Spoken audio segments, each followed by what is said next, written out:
थोड़ा नीचे कर लो, सर आज राज्यपाल महोदय को आप ज्ञापन देने के लिए आए हैं सर, किन किन विषयों पर ज्ञापन सौंपा है सर और क्या चर्चा हुई है सर? जो मुख्य मामला है वो है परचेज सेंटर का।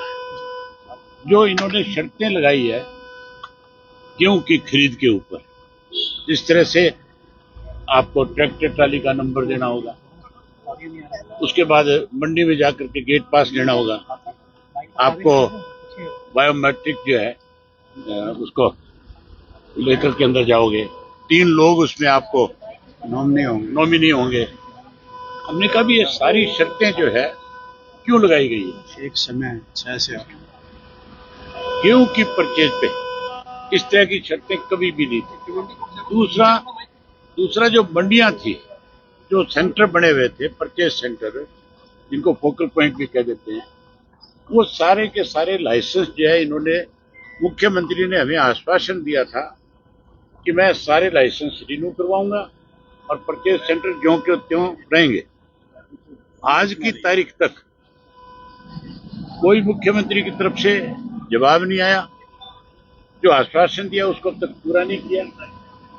इसलिए हमें आज महामहिम के पास आना पड़ा कि भी आप हमारे हेड हो, आपकी जिम्मेवारी बनती है, प्रदेश का बहुत बड़ा इश्यू है, इसमें आप सरकार को जो है हिदायत जारी करो अपनी तरफ से कि तुरंत यही कहा गवर्नर साहब ने कि भी मैं मुख्यमंत्री से बात करूंगा।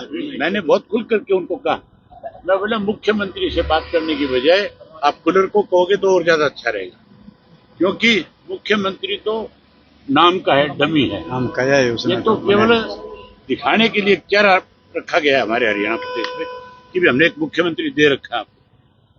मुख्यमंत्री तो अगर इस पे कोई कार्रवाई करते तो जिस दिन हमने उनको ज्ञापन दिया था 12 मार्च को, उसके बाद उन्होंने हमें आश्वासन दिया था, तो फिर अब तक इस पे फैसला ले लेना चाहिए था, जबकि 1 तारीख से तो परचेज शुरू हो जाएगी।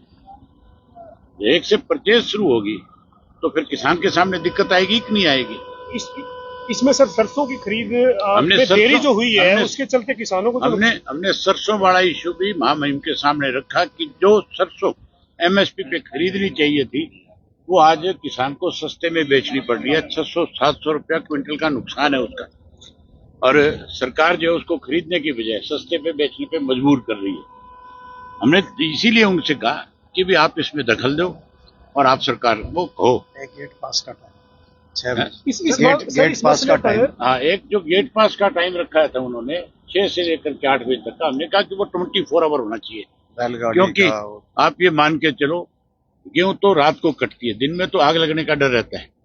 रात को गेहूं कटती है, रात को ही ट्रालियां भर करके सीधी मंडियों में आती है और रात को ही पूरी रात कमाईने चलती है। तो किसान को अगर रात ट्राली खड़ी रखनी पड़ गई तो जो कमाईन वाला है वो कमाईन बंद कर देगा, उसका काम ही नहीं चल सकता।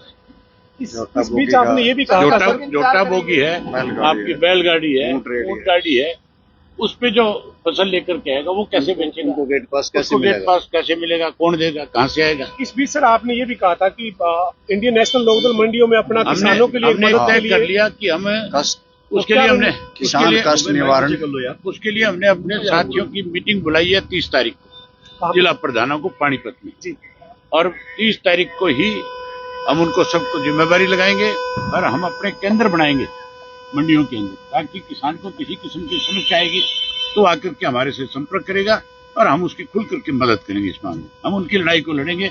आज फिर मैं आपके माध्यम से सरकार को इस बात के लिए चेताना चाहता हूं कि या तो तुरंत फैसला ले सरकार इसके ऊपर, तुरंत लाइसेंस जारी करे आड़तियों को, और परचेज सेंटर जो है उनको चालू किया जाए। उन पर सारी सुविधा सरकार की तरफ से होनी चाहिए। किसान के लिए पानी की सुविधा हो, किसान के बैठने के लिए टेंट हो, उसमें उसको दिक्कत नहीं हो, बिजली की वहाँ पे बंदोबस्त किया जाए, जनरेटर लगाए जाए, बिजली नहीं हो तो जनरेटर की सुविधा हो। ये सारे काम सरकार तुरंत प्रभाव से आश्वस्त करे, लागू करे और मीडिया के माध्यम से प्रदेश की जनता को अवगत कराने का काम करे। अदरवाइज हम किसान को लेकर के हमारी पार्टी की तरफ से बड़ा आंदोलन खड़ा कर देंगे और सरकार को इतना मजबूर कर देंगे जैसे पेंशन के लिए मजबूर किया था, उसी तरीके से मजबूर करेंगे और सरकार को घुटनों के बल ला करके खड़ा करेंगे। सर आज मुख्यमंत्री ने प्रेस कॉन्फ्रेंस की है चंडीगढ़ में सुबह, वो कह रहे हैं कि ना गैस की कोई दिक्कत है, ना पेट्रोल डीजल की दिक्कत है। वो कह रहे हैं कि विपक्ष की है, वो भरम फैला रहे हैं, ये आरोप लगाए जा रहे हैं। मुख्यमंत्री के घर में तो नहीं है, मैं भी मानता हूँ।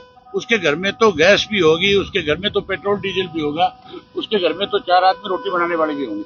लेकिन आम आदमी के लिए आप मेरे साथ अभी चलो, पंचकुला में चलते हैं। पंचकुला की गैस एजेंसी के ऊपर कितनी बड़ी लाइन होगी, आप अपनी आंख से देखना चाहते। बहुत बड़ी समस्या है, पेट्रोल और डीजल की भी समस्या है।